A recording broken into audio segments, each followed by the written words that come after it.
It's just kind of who I am. I want to pour into my team as much as possible, and I'm pretty in tune with my body. I can read a room pretty well, and so when I see we're lacking a little bit, you got to step up. But if we're good, you're just there to encourage and give people confidence. The moment the cameras rolled, no one expected Sophie Cunningham to drop a truth bomb that would leave fans, commentators, and even her teammates frozen in disbelief. Known for her fierce plays on the court, Sophie took her boldness to a whole new level, this time with words that echoed far beyond the arena. Was it a slip of the tongue, a calculated move, or a cry for change in women's basketball?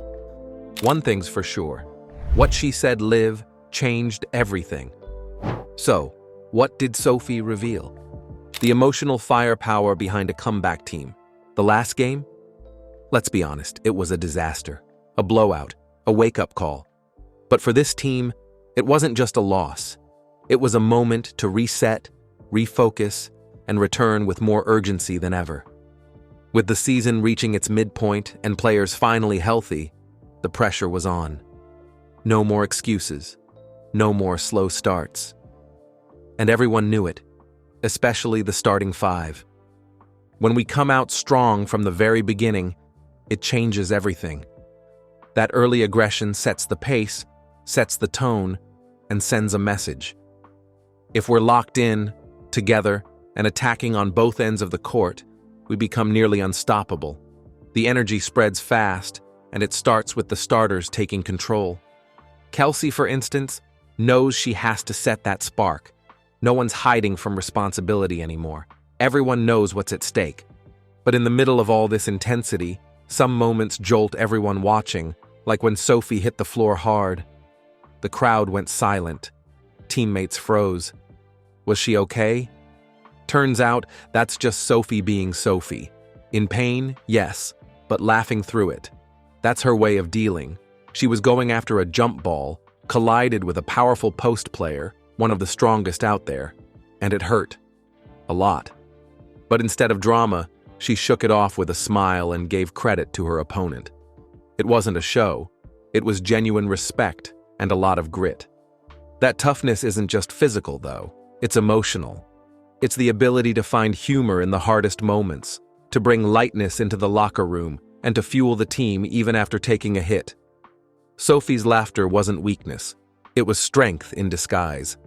And speaking of strength, something rare happened that night. Kelsey, usually calm, reserved, stoic, showed emotion, real emotion. And it fired everyone up. Seeing her let loose like that? It wasn't just fun, it was contagious.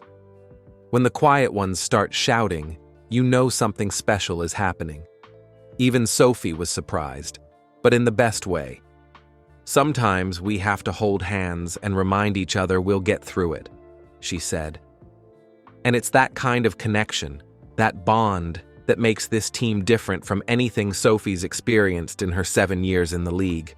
A closeness, a chemistry, a joy. They're not just playing, they're playing for each other.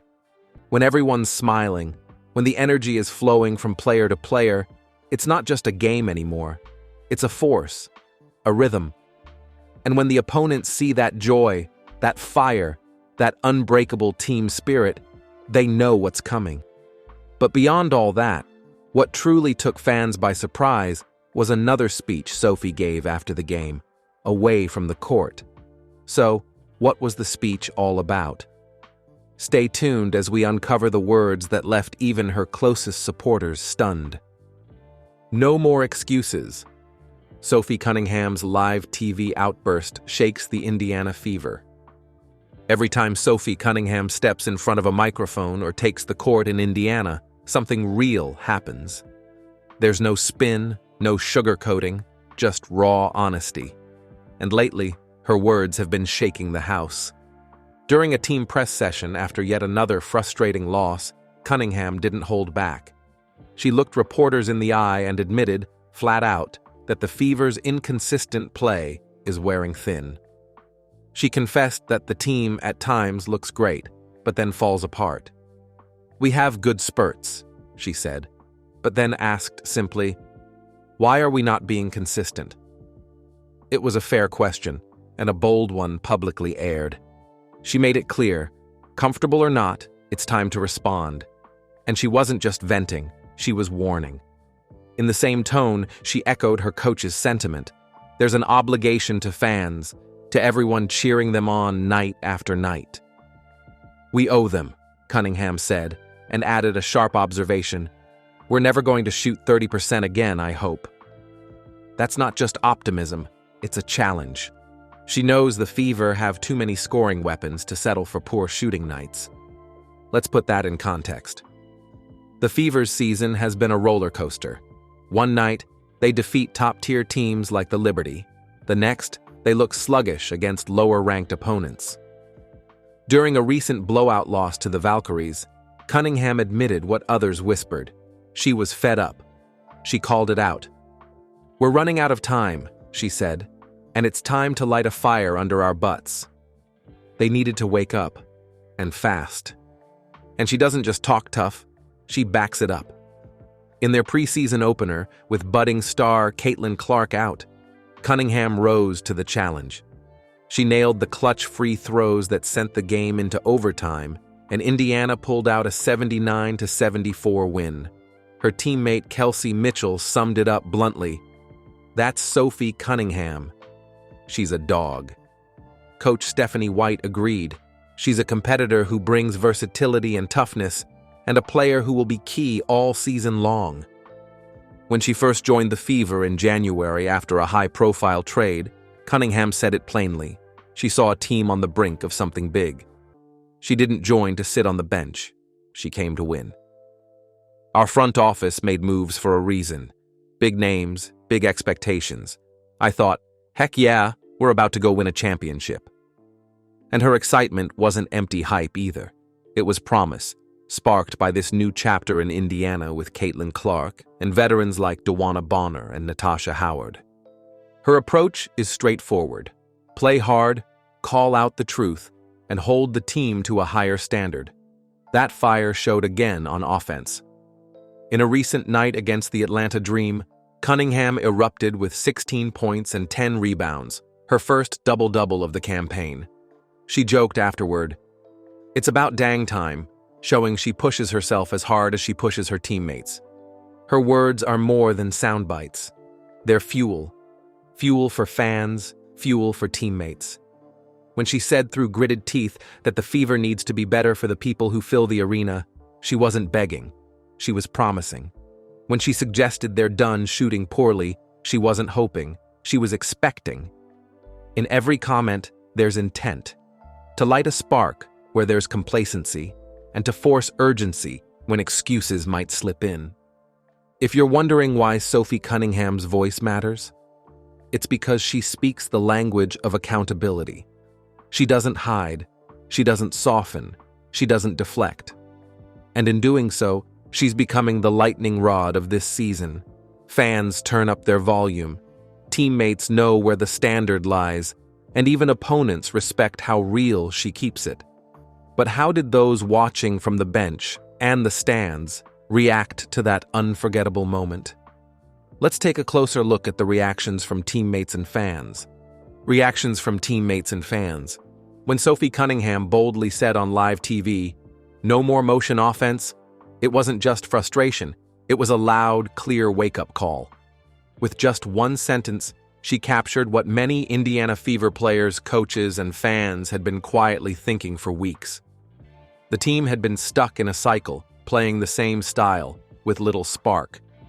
But Sophie's comment wasn't quiet or polite. It was a spark that lit a fire, and it spread fast. Not long after that interview aired, Caitlin Clark jumped in. She reposted the video clip on X, formerly Twitter, adding only a simple but strong line, "100% with you." That short post sent shockwaves. Caitlin has been one of the most talked about rookies in the league. For her to publicly back Sophie wasn't just showing support, it was making a stand. A lot of players stay silent, especially when there's tension in the locker room. But Caitlin didn't hesitate. She wanted everyone to know. She agreed. Kelsey Mitchell, one of the team's most respected veterans, also didn't seem surprised. She was caught smiling during Sophie's interview and later told reporters, "That's the tone we need. truth in real time. She didn't see it as drama. She saw it as honesty, the kind the team had been missing. And she wasn't alone. Sydney Colson took a more playful approach. She posted a meme showing Sophie with a microphone captioned, "When the truth gets too real for morning coffee." It was funny, but supportive too. Teammates weren't offended. They were relieved. Someone had finally said what needed to be said. Fans online loved it. Twitter lit up with praise. One tweet read, "She said what we've all been screaming at our TVs." Another user added, "Finally, someone in that locker room isn't afraid to speak up." Over on Reddit, a post shot to the top of the WNBA discussion board. This isn't just Sophie venting. This is leadership. This is fire. This is the Fever finally waking up. Of course, not everyone was sure it was the right move. A few voices warned that airing dirty laundry on national TV could backfire. But even critics agreed. Sophie got people talking, and that's something the team hadn't had in a while. For weeks, the Fever had been drifting through games, and now, everyone was paying attention. Sports media jumped on the story. Yahoo Sports called it a tactical mic drop. ESPN started speculating about deeper problems between the players and the coaching staff. Was Sophie going rogue, or was this a message backed by the team's veterans? Talk shows picked it apart. Debate panels lit up with theories. Suddenly, the Indiana Fever were the most discussed team in the league, not because of their record, but because of one raw, honest moment. And players from other teams took notice too. Some applauded Sophie for being brave. Others warned that speaking out like that could cause problems down the road. But everyone agreed on one thing: it made the Fever way more interesting. And for a team desperate for wins, being interesting was a win on its own. In just a few days, everything changed. Fans who had stopped watching were tuning in again. Sports shows that usually skipped over Fever highlights were now giving full segments to them. Even casual WNBA followers were asking, "Who's that Sophie girl who called out the playbook?" Sophie Cunningham didn't just make a statement. She may have shifted the culture of the team. She wasn't trying to be polite. She wasn't waiting for someone else to fix things. She stood up, grabbed the mic, and said what was on everyone's mind. Whether it was brave or risky, it was powerful. And so, without anyone officially declaring it, something changed. Sophie started becoming more than just a player. She became the pulse, the laughter through pain, the calm in chaos, the unexpected glue. Could it be that Sophie Cunningham is stepping into a new role? Is she the next true leader of the locker room? Stay right here to get the details. Inside the locker room, how Sophie Cunningham took the lead. When Sophie Cunningham first arrived in Indiana this season, most saw her as the savvy veteran sharpshooter joining forces with Caitlin Clark and the Fever's rising stars. What they quickly discovered, though, is that Sophie is quietly transforming into more than just a player. She's becoming the emotional and competitive heart of the locker room. It started with energy. In early games, Cunningham's presence was palpable, diving on loose balls, contesting every rebound, and never letting up.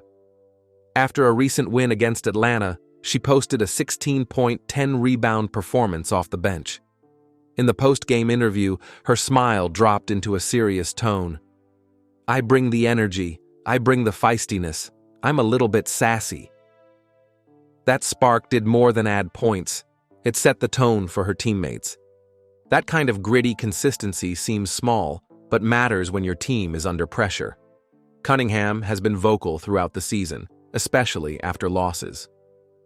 Following a heated tilt against Connecticut, she defended Caitlin Clark during an altercation and drew a flagrant 2. Even after being ejected, she drew praise for her willingness to stand up.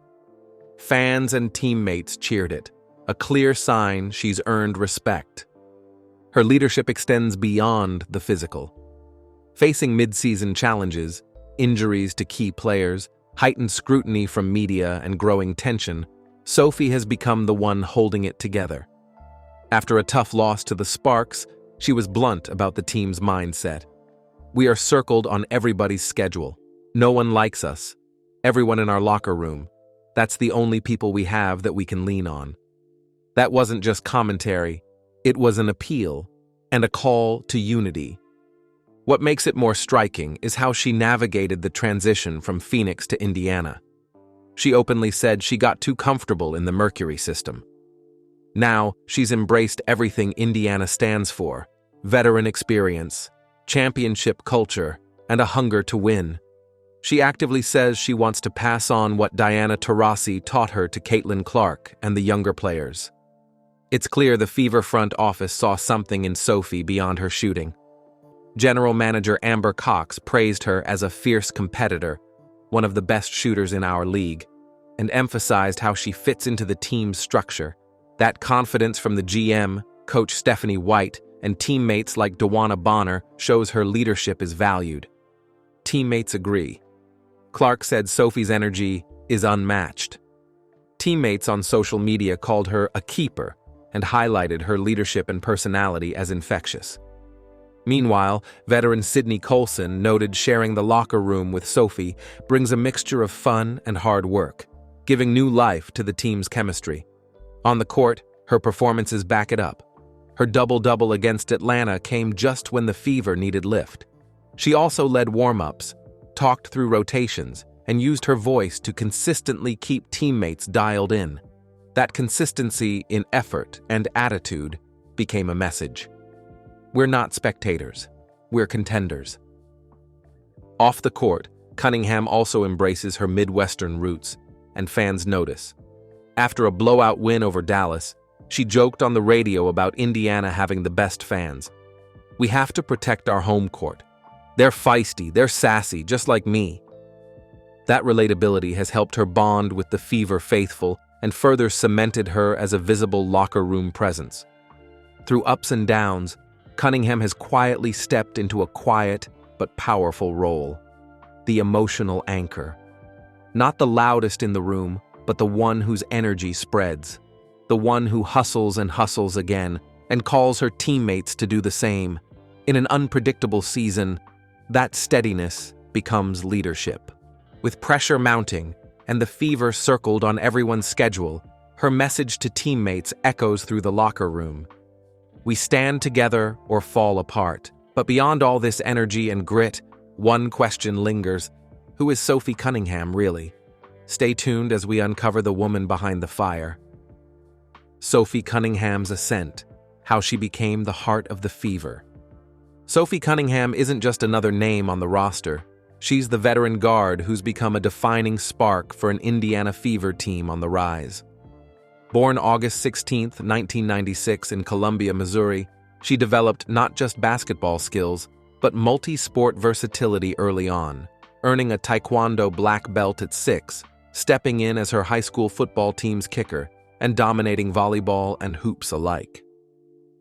At Missouri University, Cunningham built her legend, 2,187 career points, multiple All-SEC honors each year, and a place in the school's Hall of Fame.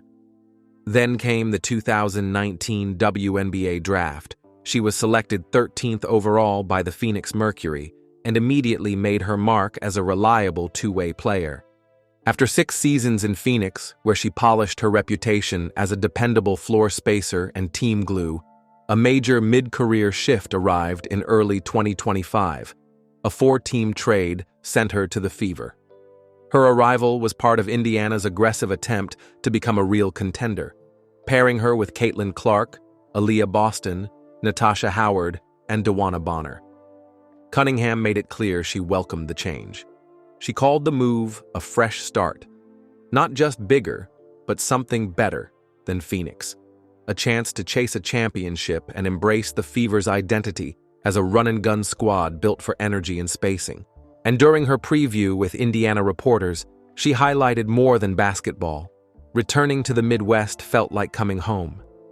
She spoke fondly of playing in front of her family and embracing Midwestern fans and culture, making her not just a player in Indiana, but a community fit. On court, Cunningham landed as an instant utility weapon.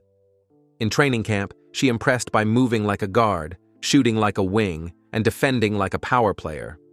Observers pointed out her unique versatility. She could play anywhere from 1 to 4, making her an ideal fit alongside the Fever's combo-heavy roster. When the season started, she delivered. In a key game against the Atlanta Dream, she came off the bench to post a 16-point, 10-rebound double-double. She also grabbed an assist, blocked a shot, and knocked down 4 triples. After the game, she summed up her approach. "I bring the energy. I bring the feistiness. I'm a little bit sassy." Then she added, "I will outwork anyone." Her energy has sparked not just offense, but culture. She spoke candidly about what connects the Fever: long practices, holding each other up, bonding deeply. That cohesion is the stuff championship teams are made of. But perhaps the moment she truly became known as the team protector came in June, during a heated game with the Connecticut Sun. When Caitlin Clark was poked and shoved by opponents, Cunningham intervened fiercely, tackling J.C. Sheldon in a scuffle that led to her ejection and fines. That unfiltered act vaulted her into viral fame, skyrocketed her social media following by hundreds of thousands, and made her Fever jersey the franchise's top seller. Suddenly, she wasn't just a player.